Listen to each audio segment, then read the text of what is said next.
Dilmurod Sultonov chorva krediti olish uchun bankka murojaat qilib, o'zi xohlagan natijaga erisha olmagan. Hozirda Dilmurod Sultonovning kelini ham chorva krediti olish harakatida, ammo bu borada barcha hujjatlar taxt bo'lsa-da, kredit ajratilishi yana kechiktirilyapti. Mana men kredit olish maqsadida bankka murojaat qildim. Hujjatimni qabul qilish uchun 7-8 kun vaqt ketdi ish kunidan.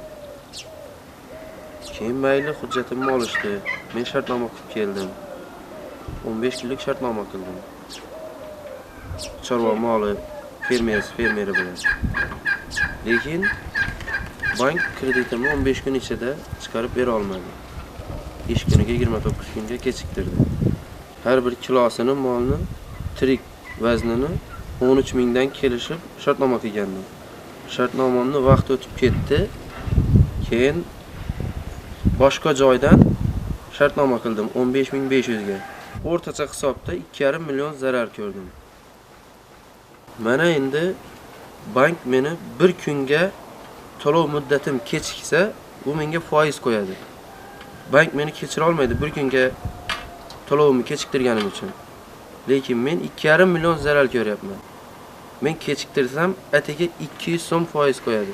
Shu 200 so'mga ham meni kechirmaydi. Lekin men 2,5 million zarar ko'rdim. Bankning xatosi bilan. Nimaga unaqa bo'lyapti?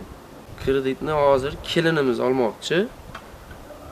U bunga botin olmayapti. Sababi bank yana shunaqa qiladi. Bu turgan gap, chunki 2 marta shu ahvol takrorlandi. 2 marta. Endi 3-marta ham shunaqa bo'lishi kutilyapti. Bu aniq.